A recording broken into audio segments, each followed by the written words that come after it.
Gente, então, hoje eu gostaria de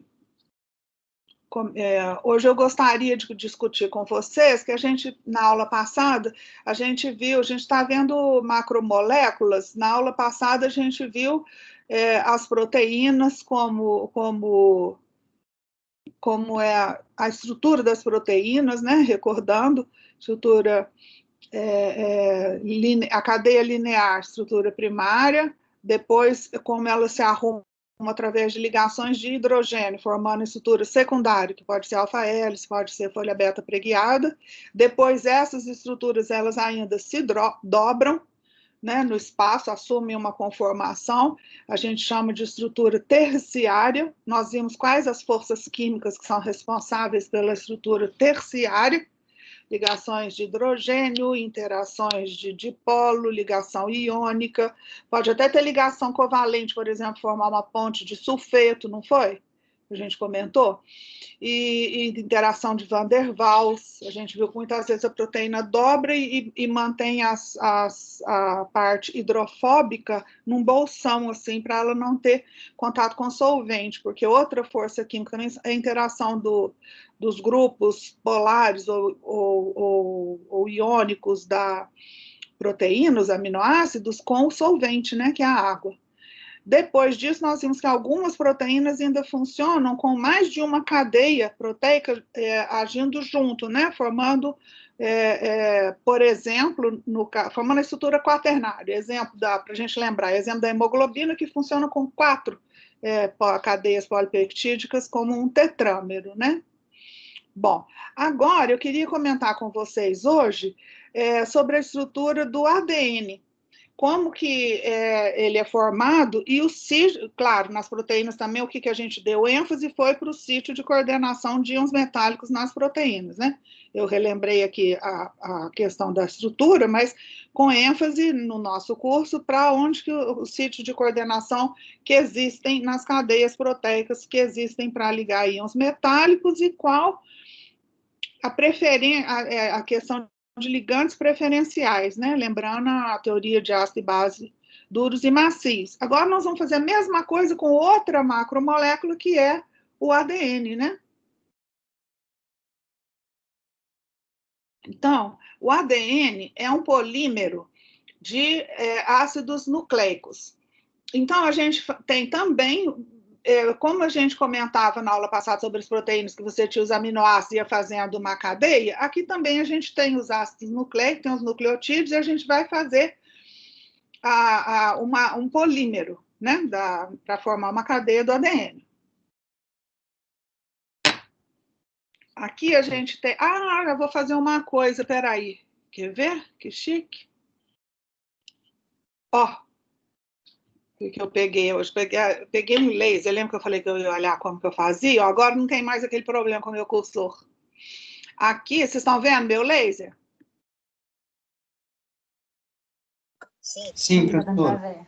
Não ficou chique? Aqui, ó. Então, aqui tem uma cadeia do ADN, é uma dupla hélice.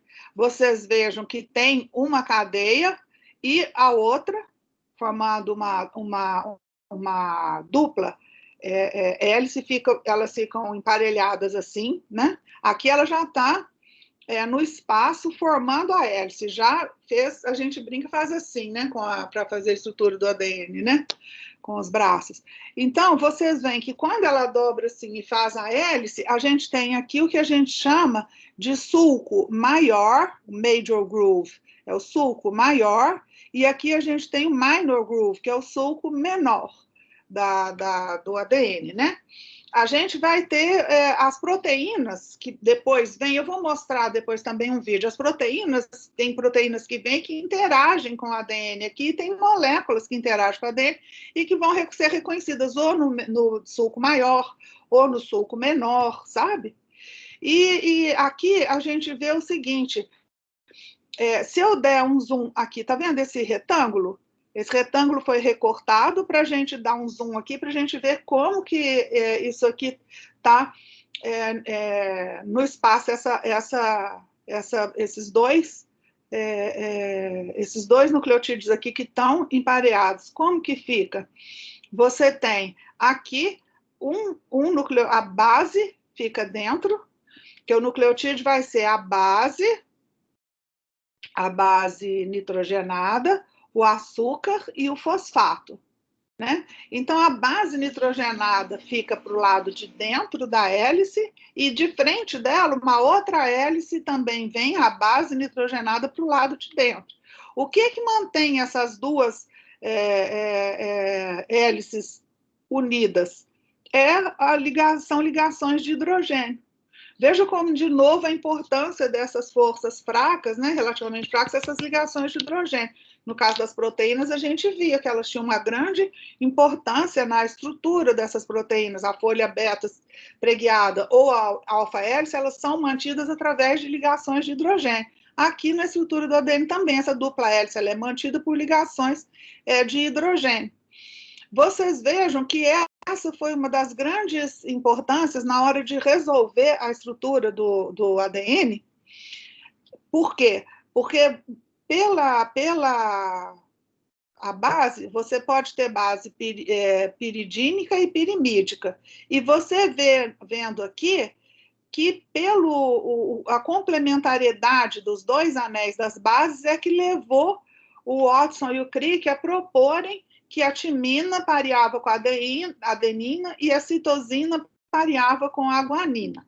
Isso aqui é só um desenho inicial, né, para a gente ver. Agora vamos entrar mais em detalhes, né? Bom, então, cada uma das hélices vai ser formada vai ter a base, o açúcar e o fosfato. A base, o açúcar e o fosfato. A base, o açúcar e o fosfato.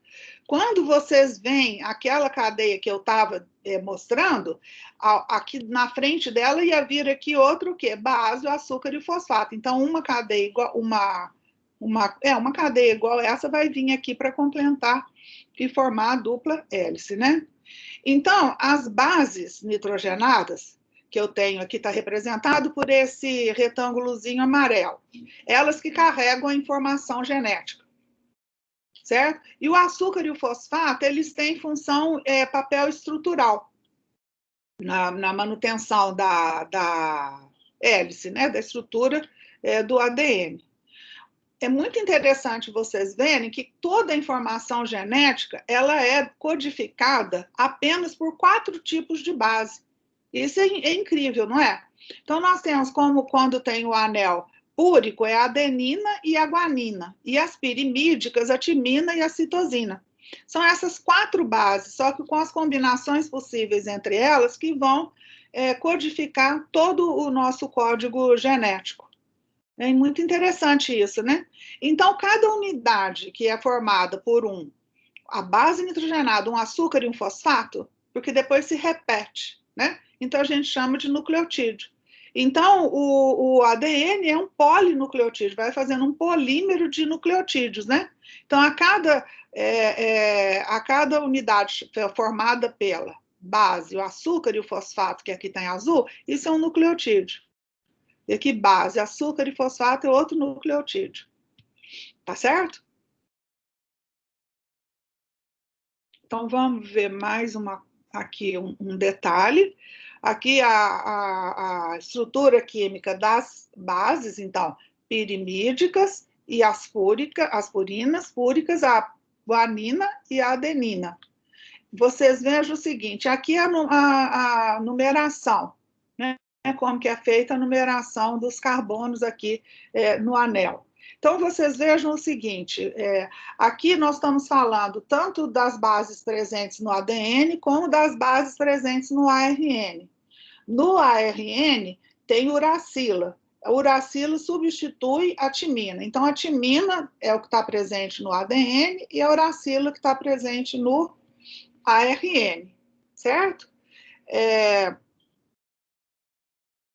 Vocês vejam, aqui o nosso interesse em bioinorgânica, vocês já estão vendo vários átomos potencialmente doadores de elétrons aqui, com esses nitrogênios, onde tem um parzinho de elétrons livre, nas bases nitrogenadas. Então, vocês já estão pensando, horas, um íon metálico pode se ligar aí, né? E, de fato, aí a gente vai ver quais os sítios que são mais propensos a formar ligações com íons metálicos. Esse NH2 aqui, fora do anel, exocíclico, ele não forma ligação com metal, porque ele não é muito básico. Quer ver? Aqui eu tenho representado de uma forma ampliada já o nucleotídeo, que aqui eu estava só apresentando a estrutura das bases, né? As pirimidinas e as purinas, né? Aqui eu tenho já o fosfato, o açúcar e a base nitrogenada, certo? Aqui eu gostaria de comentar com vocês o seguinte: o ADN a gente chama de desoxirribonucleico, porque ele perdeu aqui um OH. E já no RNA tem um outro OH aqui, então é o ácido ribonucleico. E aqui o DNA é desoxirribonucleico, certo? Então, aqui vocês veem que quando eu já tenho nucleotídeo, vocês já estão achando outros átomos doadores possíveis, outros oxigênios aqui carregados negativamente, o OH, vocês vão pensar, eu já tenho outros sítios possíveis para a coordenação de íons metálicos, né? Aqui, as bases nucleosídicas. Então, voltando aqui, ó, isso aqui é um nucleotídeo. Se for só a unidade contendo a base, o açúcar, a gente chama de nucleosídeo. E o nucleotídeo é contendo o fosfato também, tá? Aqui, só as bases. Voltando nas bases, onde são os sítios de coordenação possíveis de íons metálicos nas bases nitrogenadas? Olha, esse nitrogênio número 3, esse aqui é a mesma coisa. Aqui eu tenho também esse nitrogênio 1 e o nitrogênio 7 da guanina. Na adenina, esse nitrogênio 1 e esse nitrogênio 7 da adenina.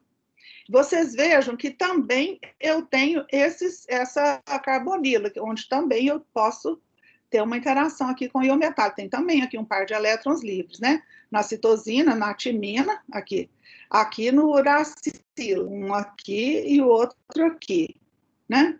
E tem também esse nitrogênio 3 e esse aqui da guanina e da adenina. Então, nitrogênio 3 e o 7 na guanina e na adenina, e aqui na citosina e na timina, esse nitrogênio 3 também aqui, certo? Então, vocês vejam o seguinte, que aqui, como eu disse, aqui agora um nucleotídeo, quais os sítios possíveis que eu vou ter? Esse NH2 exocíclico não forma ligação com íons metálicos, tá? E aqui nós vamos fazer novamente a correlação entre os íons metálicos macios, os metais de transição, que são mais macios, e os íons metálicos, os alcalinos e alcalino-terrosos, que já são duros. Então, quais os sítios de coordenação possíveis, mais prováveis para esses íons metálicos num nucleotídeo? Ora, se eu estiver coordenando nos heteroátomos das bases, mesmo nitrogênio e oxigênio nas bases, você íons metálicos mais macios ou intermediários, eles vão preferir se coordenar aqui. Já se eu tiver metais alcalinos, alcalino terroso, por exemplo, magnésio, ele já vai preferir se coordenar pelo oxigênio do fosfato. Ou então posso também coordenar aqui nesses OH do açúcar, os alcalinos e alcalino terrosos.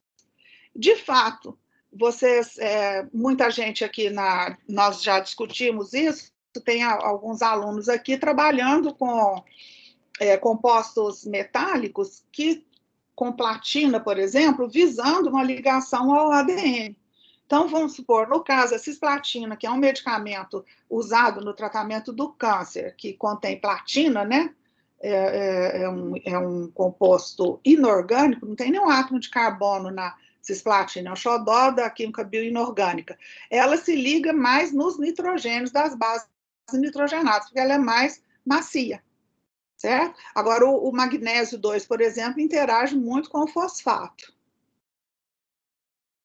Aqui, para exemplificar, tem uma estrutura, essa que eu tirei do livro do professor Lippert, uma estrutura de um complexo com um nucleosídeo, tá? Aqui um complexo de cádmio. Vocês vejam, o cádmio, onde que vocês pensam que ele vai preferencialmente se coordenar? O nucleosídeo não tem o fosfato, né? Tem o H, tem a base e a base e a base nitrogenada e o açúcar, né? Então, vocês vejam o cádmio aqui coordenado ao nitrogênio da base nitrogenada. Aqui, completando essa área de coordenação, tem 5 moléculas de água. Aqui ele está ligado com a guanosina monofosfato, tá? Então, eu tenho mas está com um fosfato, com a guanosina monofosfato. Eu tenho aqui a guanina, tá? O açúcar e o fosfato, tá? A gente faz muito interação para fazer como composto modelo, estudar a interação com esse mononucleotídeo, tá? Com a guanosina monofosfato. Então, vocês vejam, aqui a estrutura cristalina desse complexo foi determinada. Por isso que eu estou mostrando. Então, aqui você tem o cádmio, ele está ligado ao nitrogênio. Agora, aqui, 5 moléculas de água estão completando aqui a esfera de coordenação, né? A água ligando através do oxigênio. 1, 2, 3, 4 e 5, tá vendo? Agora, a molécula de água coordenada ao íon metálico, é interessante observar que ela forma ligação de hidrogênio com o fosfato, que tem aqui. Então, isso aqui dobra no espaço, essas ligações de hidrogênio entre essas moléculas de água e o oxigênio do fosfato, então a água aqui como doador de hidrogênio, né? E aqui o fosfato como receptor de hidrogênio.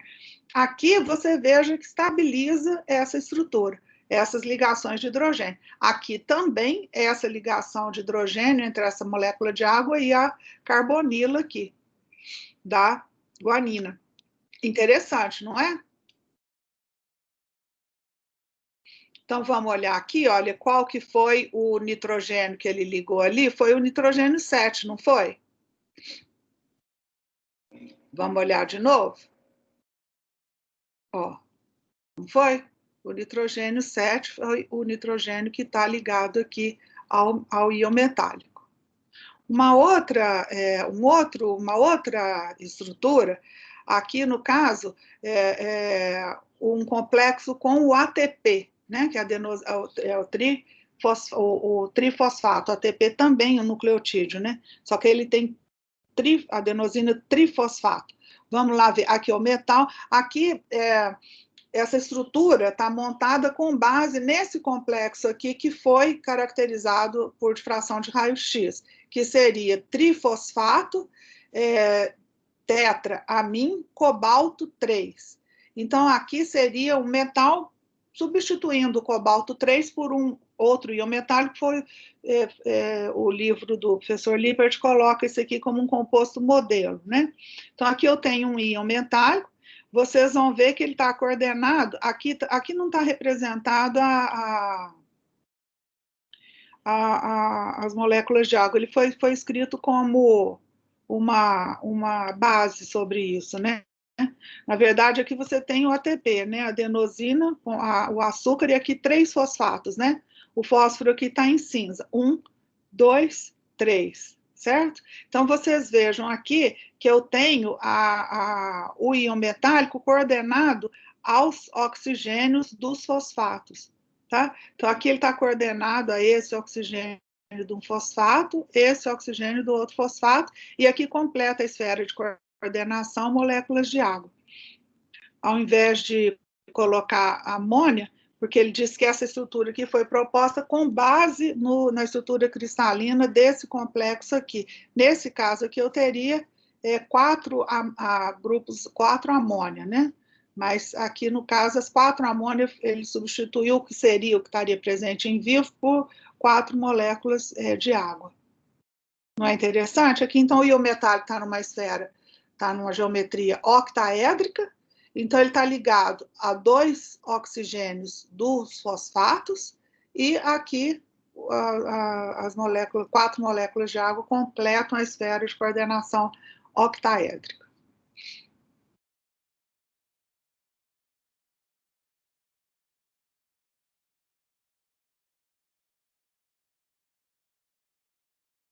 Bom, então, o ácido desoxirribonucleico.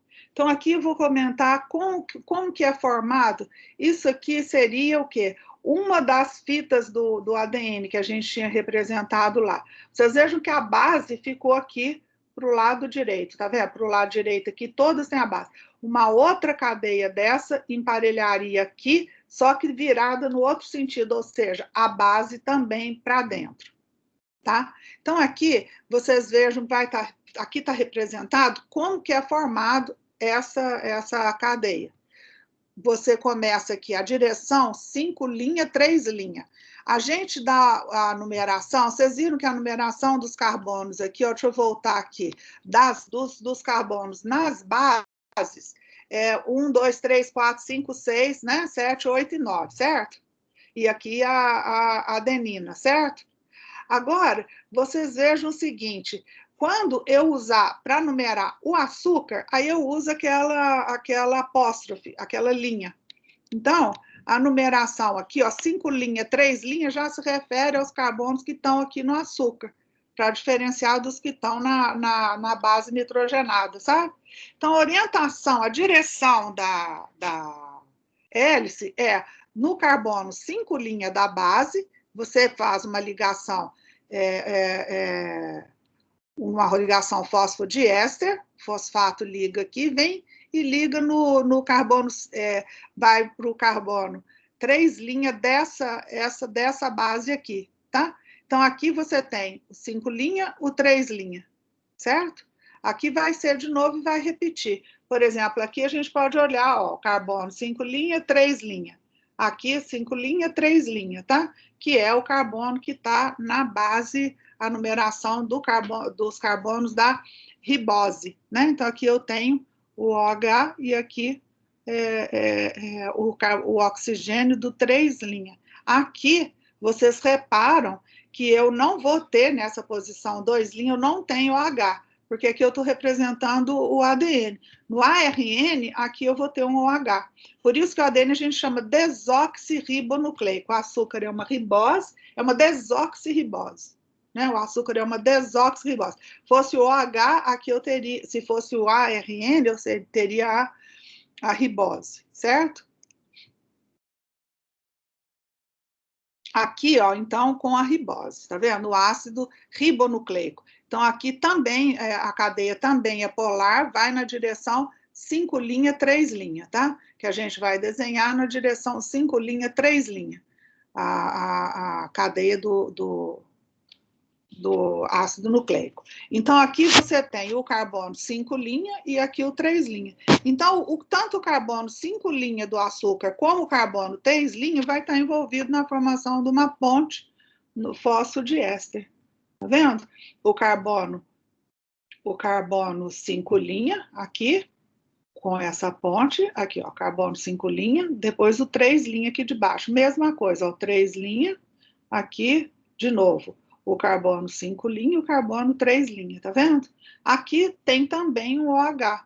Por quê? Porque esse açúcar é a ribose. No ADN era desoxirribose e aqui é a ribose.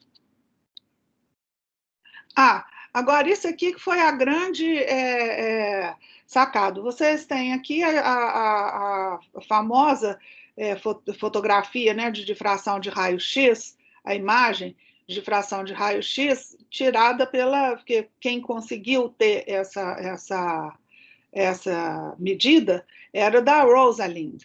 E trabalhando no laboratório foi a Rosalind e Franklin e o Maurice Wilkins. Ela trabalhava com ele, e ela que tinha essa medida experimental, ela que fez essa medida, ela que obteve esse cristal e que fez essa medida de raio-x. Isso fazia parte dos resultados dela, estava no caderno dela, do laboratório. E o Watson e o Crick, em 1953, eles deduziram a estrutura é a estrutura do ADN, para você resolver a estrutura de modo que você explicasse esse padrão aqui, observado na difração de raio-x. Mas eles só conseguiram isso de posse dos dados experimentais da Rosalind e também do caderno dela. Então, eles dois que ganharam o prêmio Nobel, mas hoje em dia a gente já, porque aqui ainda está escrito, ó, Watson Crick Base Pairing, sim, o emparelhamento das bases, como que era feito, eles que conseguiram resolver. Mas hoje em dia já se atribui a explicação, a descoberta, a resolução da estrutura do ADN a Watson Crick e Rosalind, né? A Rosalind Franklin.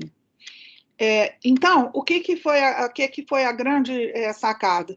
Era que a citosina emparelha com a guanina e que a timina emparelha com a adenina. Como que eles viram isso? Ora, por fatores estéreos. Você comentando, depois eu vou passar para vocês um vídeo que vai ficar mais fácil de vocês verem. Não sei se é mais fácil. Vai realçar essa questão. Vocês vejam que são ligações de hidrogênio. Então, vocês vejam que a citosina, ela tem esse oxigênio aqui, que fica de frente, que dá certinho aqui para receber hidrogênio, formar uma ligação de hidrogênio com esse NH2 aqui da guanina. Aqui a mesma coisa, esse nitrogênio 3 com esse hidrogênio aqui, no nitrogênio 1 da guanina. E aqui em cima, no nitrogênio 4, você tem aqui ele como um doador de ligação de hidrogênio com a formação da ligação de hidrogênio com esse oxigênio aqui da carbonila, em C6.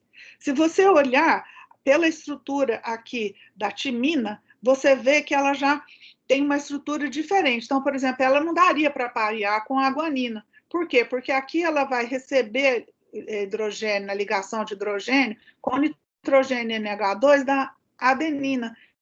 E aqui vai dar certinho para fazer uma ligação de hidrogênio do NH com o nitrogênio da adenina.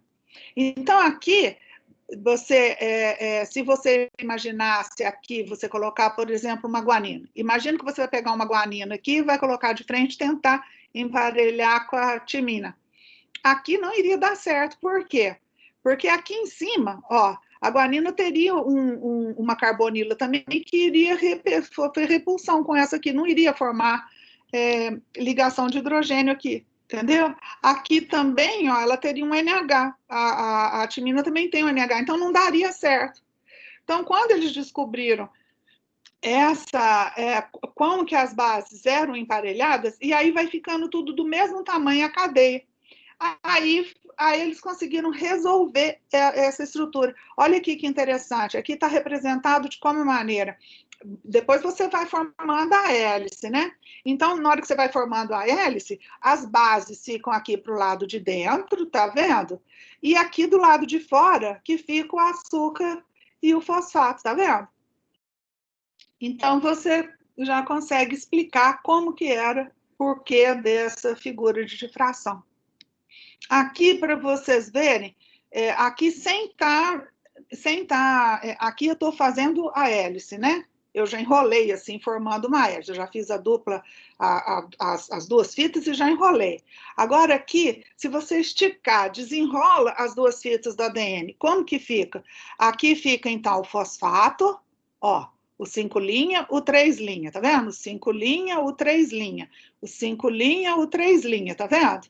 Vai fazendo aqui, então, o esqueleto, fosfato, desoxirribose. Aqui é desoxirribose no caso do ADN. Então, aqui, ó, não tem aquele OH do ARN.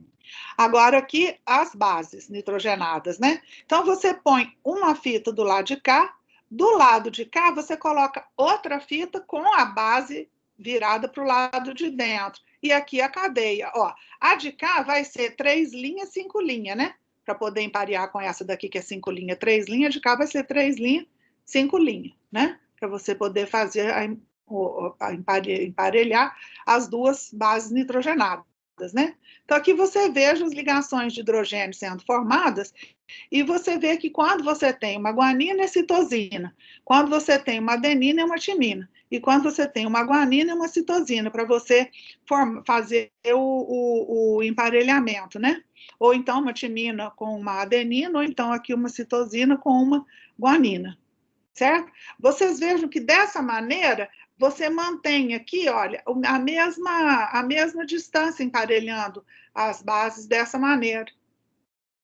Não é interessantíssimo?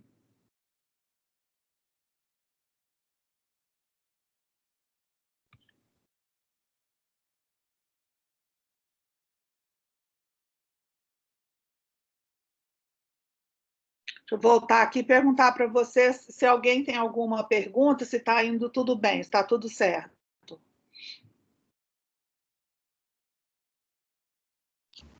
Por enquanto, tranquilo, professora. Está tudo tranquilo? Então, posso continuar ou alguém quer fazer algum comentário? Não tem nada no chat? Por mim, está tranquilo, professor. Também estou achando até agora tudo bem, professora. Então, quem sabe a gente interrompe e vê um vídeo explicando essa estrutura até aqui. Vamos fazer isso? Deixa eu voltar lá. Aqui, ó. Quer ver? Ah, isso aqui é interessantíssimo. Mas isso aqui depois eu vou ver. Essa figura aqui é do livro do professor Lippert. Eu acho isso aqui maravilhoso. Você tem aqui a estrutura de dupla hélice ADN, que é o que nós estamos vendo. Depois ela vai enrolando, tá vendo? E aqui vai formando os nucleosomas, que é em torno de proteínas que chamam histonas, que está aqui representado por essas bolinhas. E vai enrolando, enrolando, enrolando, você vai fazendo o ADN super enovelado. E tão enroladinho, enroladinho, que aí você vê aqui tem o cromossomo, que é onde a gente tem a informação genética, né? Então, se você for desenrolando o cromossomo, ó, você vai vendo esse ADN super enovelado, depois aqui, ó, os nucleosomas formados em volta das histonas, e se você desenrolar mais ainda, você vai vendo aqui aquela dupla hélice do ADN, que é o que a gente tem costume de representar. Então, vamos ver isso aqui? Deixa eu ver se é este. Ah, eu não sei se é este que... Não, peraí. Eu vou pegar o outro. Peraí, só um pouquinho, tá, gente? Eu vou pegar Eu vou pegar Do you recognize this molecule? This is DNA, or deoxyribonucleic acid. By the end of this video, you will be able... Peraí, deixa eu compartilhar. Eu vou colocar para vocês um vídeo muito interessante, revendo isso tudo que a gente viu até agora, mas ele está em inglês. Mas eu acho que como a gente já viu agora a matéria, que vocês vão conseguir acompanhar bem. E é bom que a gente vai treinando o ouvido com o inglês, tá bom? E depois eu deixo o link lá para vocês estudarem sozinhos em casa, para vocês ouvirem de novo. Isso é bom também, porque a gente vai aprendendo, treinando com a pronúncia do inglês, não é bom? Quer ver que interessante? Muito importante. Com certeza. Com certeza. Beleza. Vamos ver? Quer ver que legal? É a mesma coisa que eu falei na aula até agora. Agora a gente vai rever. Quer ver?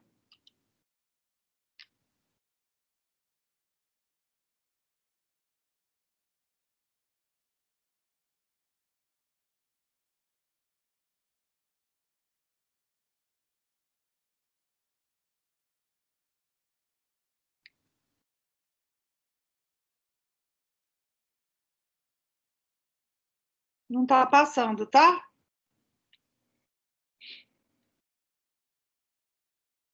Tá em pause. Está pausado, professor. Mas vocês estão vendo? Sim. Sim. Então eu vou colocar, pronto. Do you recognize this molecule? This is DNA, or deoxyribonucleic. By the end of this video, you will be able to identify the key structural features of DNA, as well as describe the importance of those features for function. During this video, we will look at different representations of the DNA molecule to better view certain details, but all views represent this same structure. Inside the cell, you will most commonly find double-stranded DNA, in which two strands intertwine to form a double helix. The most common form of the DNA double helix, which is what we will discuss here. Professora, não sei se é só para mim, mas está parado na tela do YouTube. Now, Para mim também tá só o áudio. Peraí, Tá só. eu vou sair daqui e vou ver o que está acontecendo. Me fala, Eu- o que está acontecendo? Não está passando? Tá na tela do acho que YouTube, só que quando você só tá colocou na passando o áudio. tela cheia, não estava passando, estava só o áudio. Ah, então, de certo que eu tenho que fazer igual a apresentação que uma colega de vocês me ensinou, não sei se foi a Ana Luísa, eu tenho que colocar a tela cheia primeiro, depois compartilhar, entendeu? Deve ser isso. Então, vou sair. A mesma coisa com o meu slide, deve ser, tá?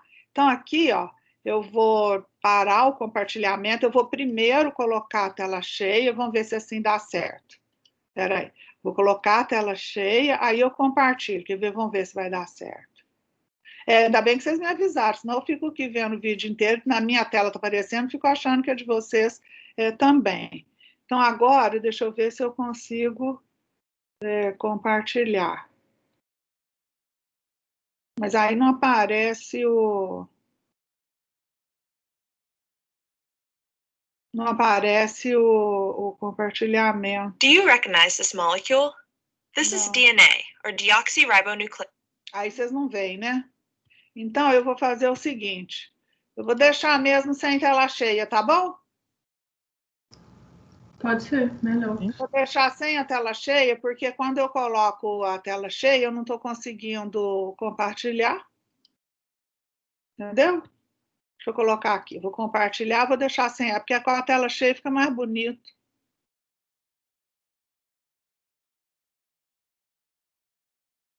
Vocês estão vendo? Sim. Sim. Então eu queria tanto colocar a tela cheia. Professora, se Oi. você apertar o terceiro retângulo aí, o terceiro. Esse. Não, o do lado esquerdo aí. Esse. Ele vai ficar, a tela vai ficar grande, mas não vai ficar cheia. Aí. Agora, cadê aqui? Vamos ver, gente, se passa direitinho. Do you recognize this molecule? This is DNA, deoxyribonucleic acid. Tá certo? By the end of this video, you will be able to Sim, tá identify sim. the key structural features of DNA, as well as describe the importance of those features for function. During this video, we will look at different representations of the DNA molecule to better view certain details, but all views represent this same structure. Inside the cell, you will most commonly find double-stranded DNA, in which two strands intertwine to form a double helix. The most common form of the DNA double helix, which is what we will discuss here, is also called B-form DNA. Now, let's move to a more simplified representation of DNA to discuss the details. We can unwind the double helix like this, so that we can see the chemical structure inside. Each strand is a polynucleotide, meaning the strand is made up of many individual units called nucleotides. A nucleotide has three components: the 5-carbon sugar, a phosphate group, and one of 4 possible nitrogenous bases: adenine, guanine, thymine, and cytosine. The nitrogenous base is always attached at the 1' carbon of the sugar. If we count from there, we can see that there is a phosphate between the 5' carbon of one sugar and the 3' carbon of the neighboring sugar. The sugar is called deoxyribose because it is missing a hydroxyl group at the 2' carbon, which is present in ribose. Because of this, nucleotides in DNA, deoxyribonucleic acid, are called deoxynucleotides. Nucleotides attach to each other in the DNA strand by phosphodiester bonds. The phosphate group of one nucleotide binds to the 3' oxygen of the neighboring nucleotide. Thus, we can see that the sugars and phosphate groups make up the DNA backbone. The carbon numbering is key to describing the directionality of the DNA strand, 5' to 3'. Looking within the sugars, there is an intrinsic orientation difference between the two strands. On the top strand, you can see that the 5' carbon of each sugar is on the left, and the 3' carbon is on the right. The opposite is true for the bottom strand. Reading left to right, That makes the top strand orientation 5' to 3', and the bottom strand orientation 3' to 5'. These strands are also sometimes called Watson and Crick. Keep in mind that this double-stranded DNA is still a double helix, and we have simplified the representation by flattening and unwinding the helix here to better see the atomic structure. Although the nucleotides come together through covalent bonds in the backbone, the two DNA strands interact through non-covalent hydrogen bonds between the bases. Each base forms multiple hydrogen bonds with its complementary base on the opposite strand. Bound together by hydrogen bonds, each unit is called a base pair. The hydrogen bonding contributes to the specificity of base pairing. Thymine preferentially pairs with adenine through 2 hydrogen bonds, and cytosine preferentially pairs with guanine through 3 hydrogen bonds. Thymine and cytosine are called pyrimidines, characterized by their single ring structure, and adenine and guanine are called purines, which have double rings.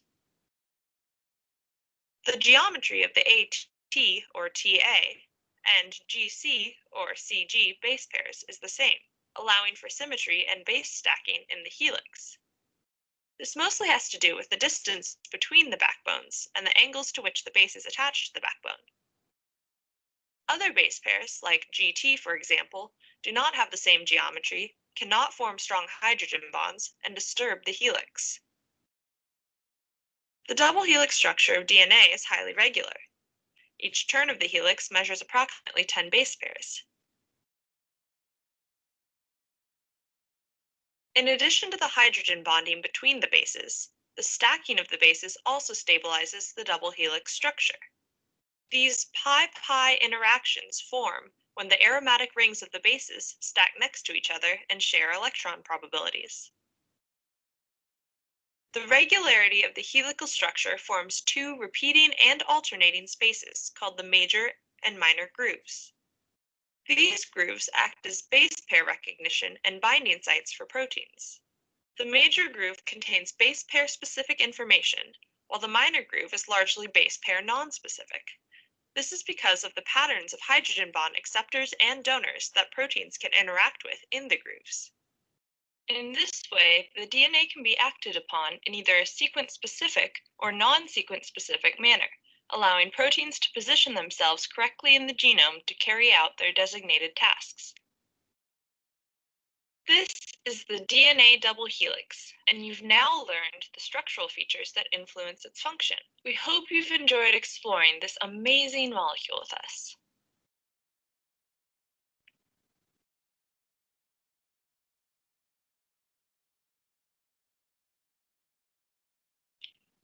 Vocês gostaram? Bem legal, professor. Bem interessante. Interessante. Didático, uma gracinha. Não ficou? Eu achei também. Voltando aqui para nossos slides, eu queria comentar uma coisa que eu vi lá que eu não comentei. Deixa eu ver aqui uma transparência que seja adequada para a gente ver isso. Vocês estão vendo aqui? Vocês estão vendo o meu slide? Sim, professor. Então, eu queria comentar com vocês o seguinte, quer ver?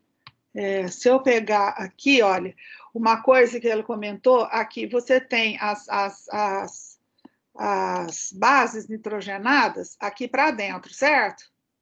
Para dentro da dupla hélice, não é? A base nitrogenada, elas estão perpendiculares ao eixo da hélice, concorda?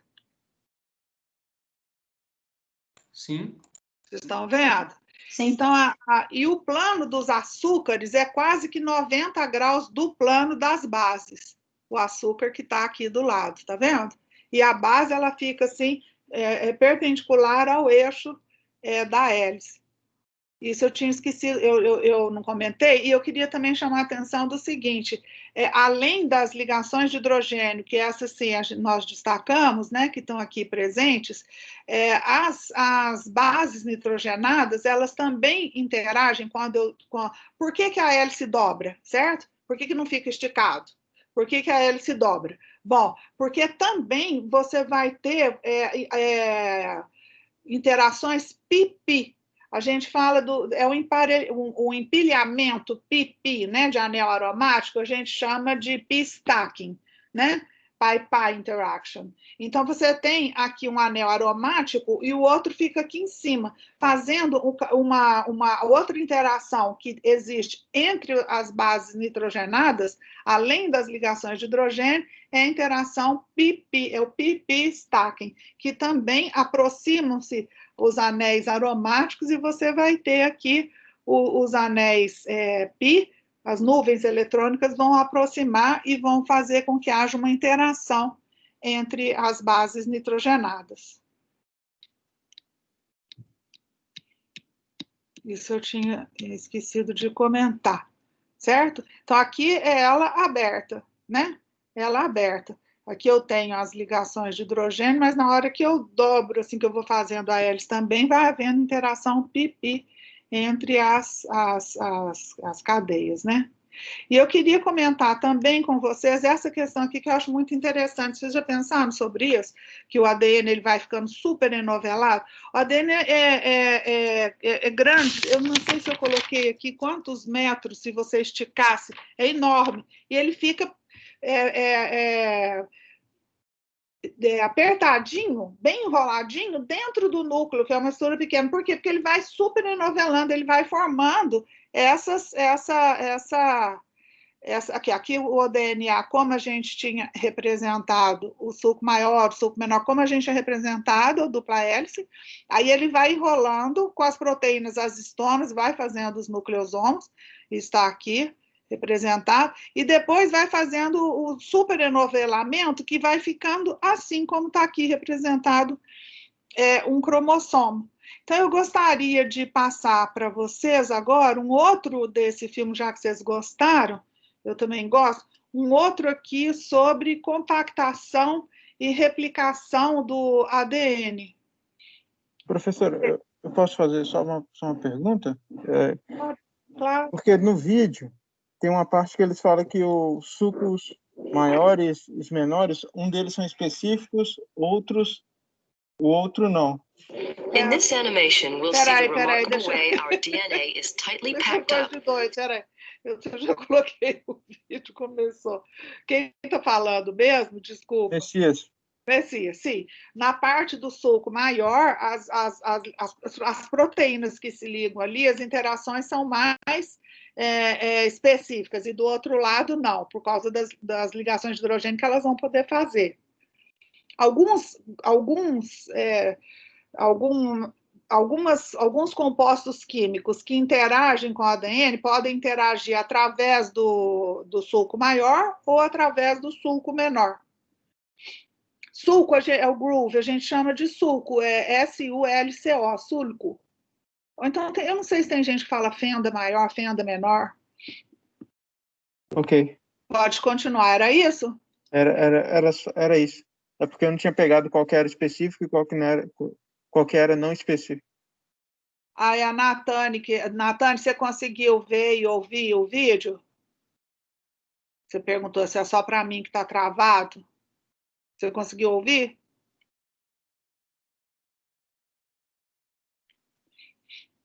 Sim, professora, consegui sim.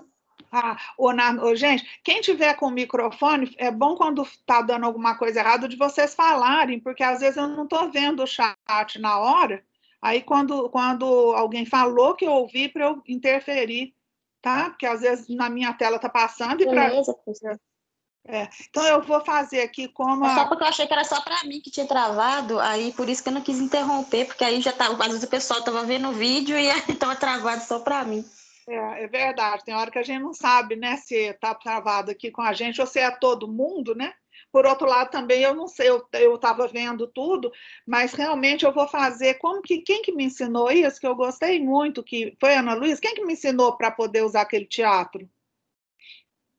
O modo em vez de tela cheia? Fui eu, professora Ana Luísa. Ana Luísa, eu adorei. Agora eu vou usar essa mesma maneira que a Ana Luísa colocou, porque eu não queria que ficasse com a tela muito pequenininha, e na hora que eu coloquei a tela grande, cheia, travou para vocês, e no meu estava passando normalmente, sabe? Então eu vou colocar de novo esse compartilhamento aqui, peraí. Vou compartilhar. Vou passar um outro sobre explicando essa questão que nós acabamos de ver no slide da replicação e a compactação do ADN. Quer ver que legal? Acho que vocês vão gostar também.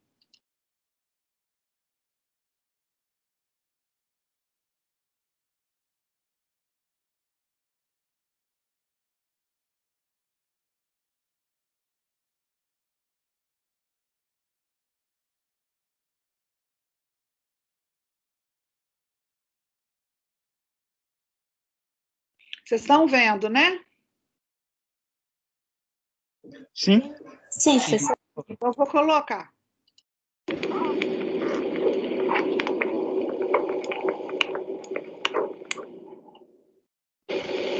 In this animation, we'll see the remarkable way our DNA is tightly packed up so that 6 feet of this long molecule fits into the microscopic nucleus of every cell.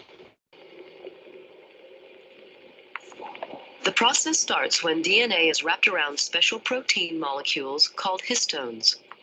The combined loop of DNA and protein is called a nucleosome. Next, the nucleosomes are packaged into a thread. The end result is a fiber known as chromatin.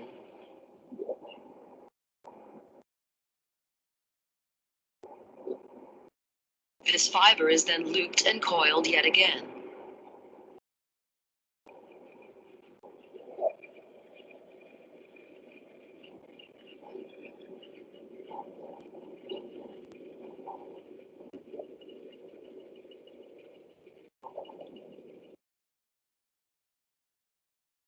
Leading finally to the familiar shapes known as chromosomes, which can be seen in the nucleus of dividing cells.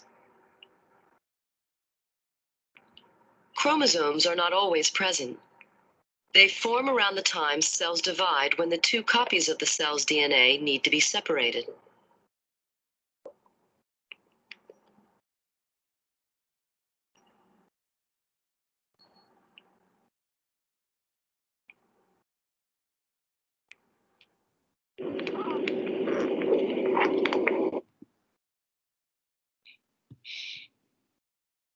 Não é legal?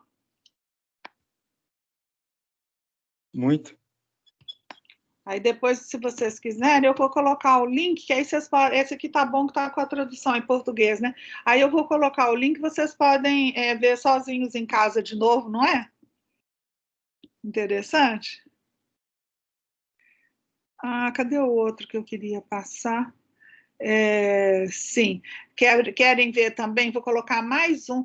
E eu tenho mais 3 aqui para colocar. Vocês estão interessados? Sim, professora. Vou colocar um aqui de replicação do ADN. Vamos ver? E depois tem um do...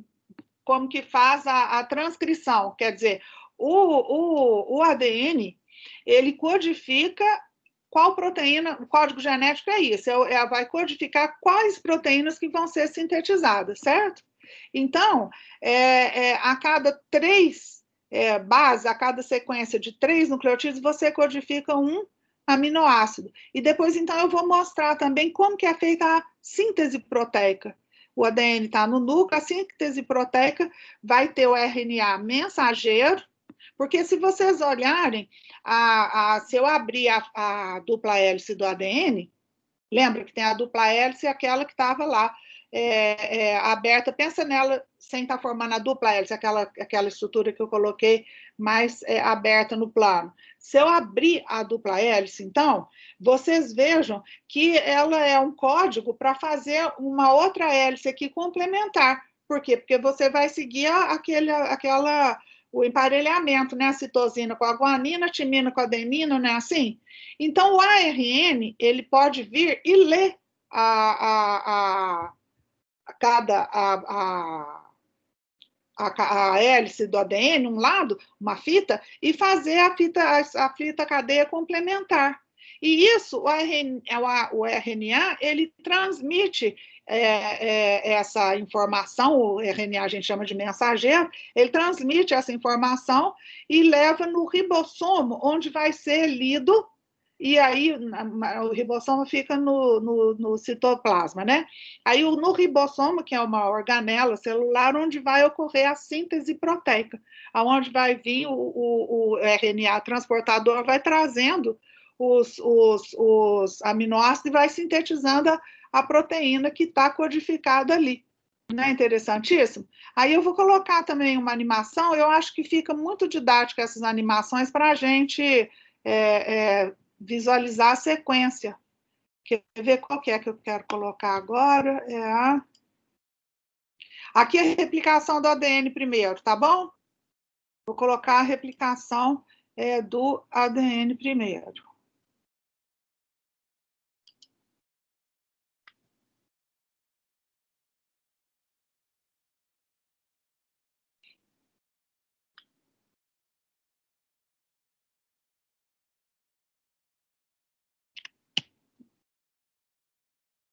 Não está entrando este.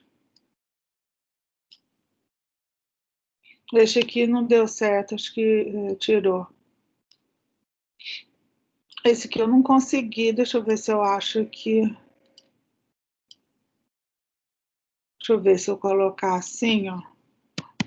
Deixa eu ver se eu consigo, gente. Vamos ver. Não. Esse não está mais. Eu vou colocar esse não está mais. Vou colocar um outro, que é o da síntese proteica, que está no YouTube. O outro eu não consegui ver. Vem aí o curso de italiano para idiotas, com muita gramática, bastante verbos auxiliares, com 380 regras. Já no começo do curso.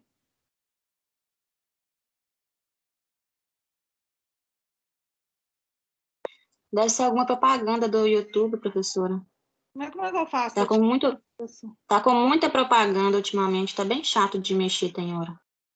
Pois é, mas eu não consigo aqui tirar isso aula por semana em 4 anos, quero. você já vai ser capaz de chegar na fluência e fazer a sua viagem para a Itália. Tem umas que demoram 10 segundos e a gente é meio que obrigado a assistir. E tem umas que dá a opção de pular depois de 5 segundos.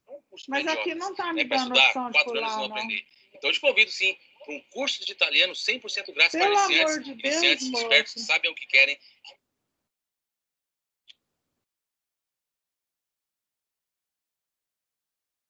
Vou ter que pôr para continuar, gente. Alcançar a fluência já agora em 2021. Pular anúncio, achei. Achei. Vê se vocês estão vendo. Here is a cell, the basic unit. Vocês estão vendo? Compartilhar a tela. Tô não. Eu vou compartilhar, peraí. Isso que eu queria saber se já estava compartilhado ou não. Vou compartilhar. Tá dando certo? Vocês estão vendo? Sim. Sim. Então, eu vou colocar para rodar o vídeo, tá? Of all living tissue. In most human cells, there is a structure called the nucleus. The nucleus contains the genome. In humans, the genome is split between 23 pairs of chromosomes. Each chromosome contains a long strand of DNA, tightly packaged around proteins called histones. Within the DNA are sections called genes. These genes contain the instructions for making proteins. When a gene is switched on, an enzyme called RNA polymerase attaches to the start of the gene. It moves along the DNA, making a strand of messenger RNA out of 3 bases in the nucleus. The DNA code determines the order in which the 3 bases are added to the messenger RNA.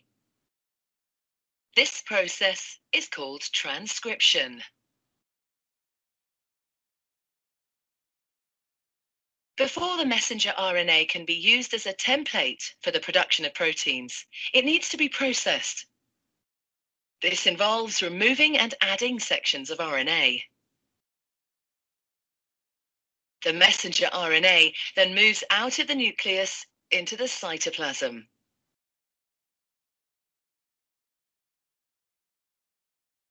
Protein factories in the cytoplasm, called ribosomes, bind to the messenger RNA.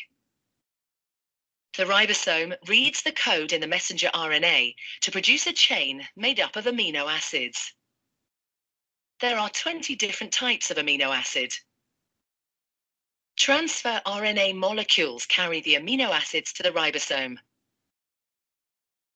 The messenger RNA is read 3 bases at a time.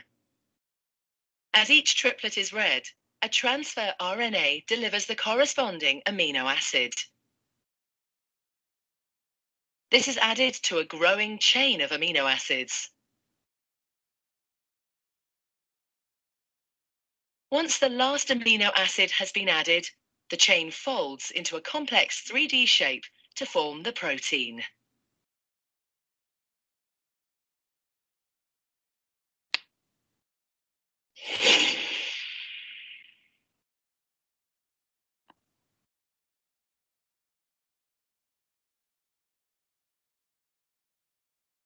Não é legal? Sim, parece uma linha de produção. Eu não estou ouvindo, José. Repete, por favor. Sim, parece uma linha de produção.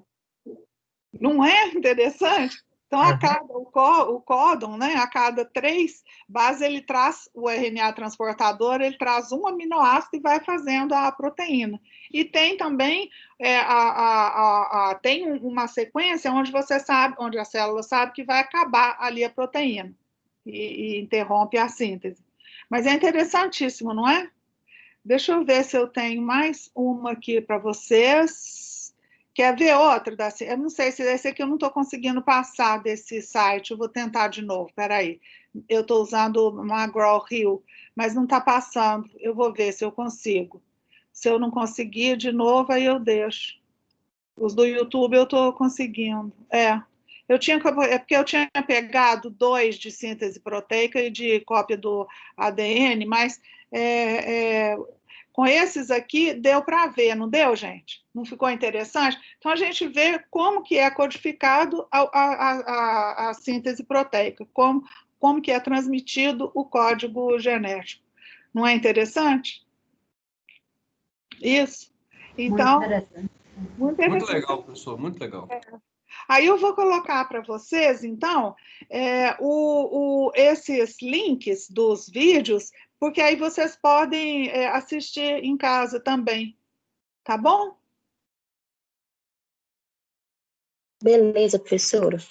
E aí, Beleza.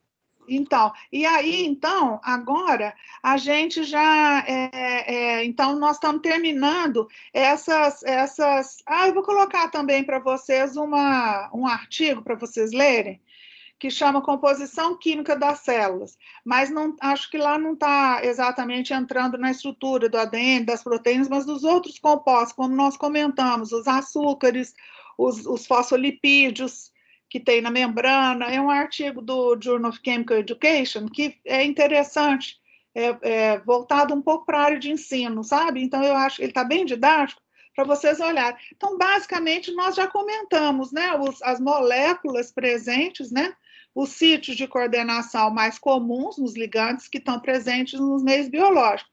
A gente comentou dos aminoácidos, né, onde que tem os sítios de coordenação possíveis, e aí nas proteínas, né?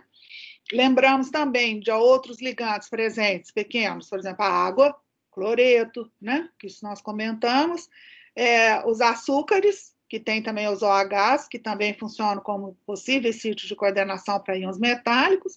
Outros ligantes especiais, por exemplo, o grupo M, né? Que nós comentamos também. Nos nucleotídeos, nós também comentamos, nos ácidos nucleicos, os sítios de coordenação possíveis, tanto no fosfato quanto nas bases nitrogenadas, né, como o OH do açúcar, e depois na molécula de ADN. Se você imagina, por exemplo, o ADN, quando a célula é tumoral, por exemplo, que é uma aplicação disso que nós estudamos, por tratamento do câncer, né? Então, se você tem a célula tumor de câncer, a célula está dividindo, ela se divide muito, né? Essa característica de uma célula cancerosa. Por exemplo, nas células normais do nosso organismo, elas não ficam dividindo sem parar, né? Elas têm um controle de crescimento, né? E já quando você tem um tumor, um câncer, a célula perde o controle de crescimento e ela começa a reproduzir, a dividir rapidamente. Aí, o que acontece? O ADN abre. Se uma molécula de antitumoral, de um medicamento, por exemplo, cisplatina, que é um exemplo nosso da bioinorgânica, né? Depois a gente vê estruturas de platina, mas um composto de platina que entra dentro das células e vai se ligar à base nitrogenada. Isso desarruma a estrutura do ADN.